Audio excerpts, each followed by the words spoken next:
Hey, this is Jake Eldridge with Realty One Group Eminence. I just wanted to talk a little today about some of the common mistakes that first-time home buyers often make and how you might be able to avoid them. So one of the big ones that we do see often is not having a budget. So obviously it's pretty important for you to establish a budget. That way you're not wasting time looking at homes that you might not be able to afford. So definitely important that you establish that budget on, what you want to spend monthly. And a big part of that is also to be pre-qualified by a mortgage lender so that they can give you, what you might qualify for. The next thing would probably be not checking your credit score. It's important to kind of understand where you're at before you apply for a mortgage. It definitely helps out with knowing whether or not you need to work on that credit score in order to successfully get pre-qualified for a home purchase. So I would say that's another big mistake that people often make when they're not quite ready because the credit score is not where it needs to be, but they go in and have their credit run. Obviously that can be a little bit dangerous as far as, if you aren't where you need to be and you go have your credit run, then it can actually decrease that score. So that's another one to look out for. The next would be, maybe becoming too attached to a home.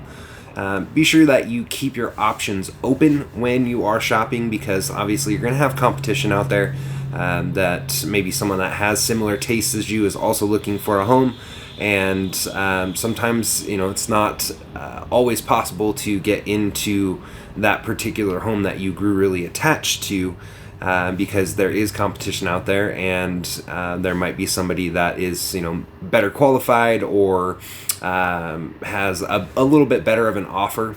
Everybody's offers are on a case-by-case basis depending on your personal circumstances. So I would say that's another big one, is a lot of people often become too attached to a home they fall in love with when there is inventory out there. We were really short on inventory for quite a long time, but inventory levels are getting better. So definitely something to keep in mind, and hopefully you can avoid making the mistake of being too attached to a home. Another big mistake that people often make is applying for credit before the sale is actually finalized, before you close escrow.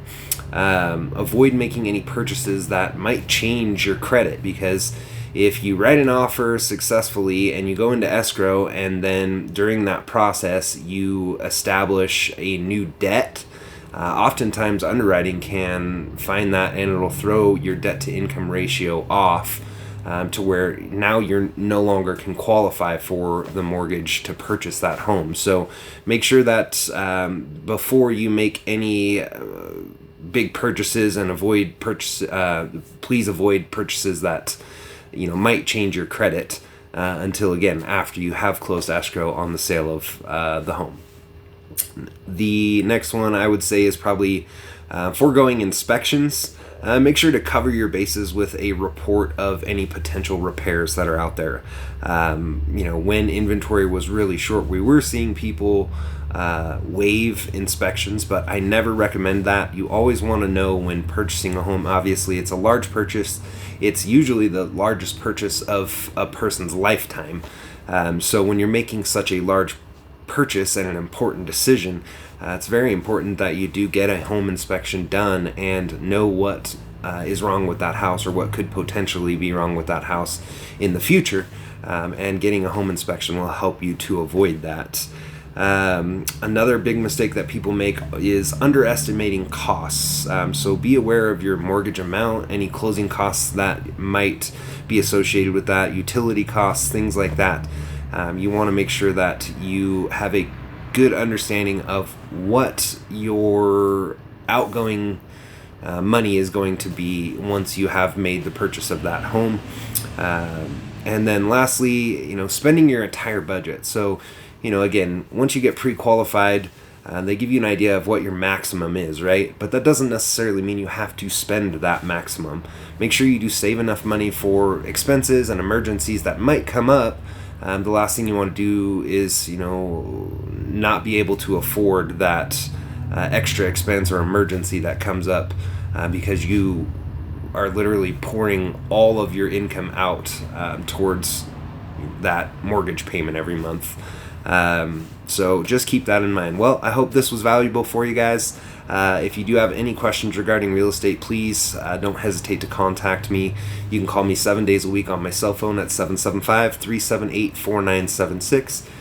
You can email me at jakeeldridge32@gmail.com, or if you're watching on any of my social media platforms, they all have the ability for you to send me a direct message. Just simply click the send message button, and I'm always happy to answer questions that way. Or I also can put in a link to where you can fill out the contact form, and I will pick up the phone and we can have a conversation back and forth, and I can answer any questions you might have that way. So thanks again for watching. Have a good night.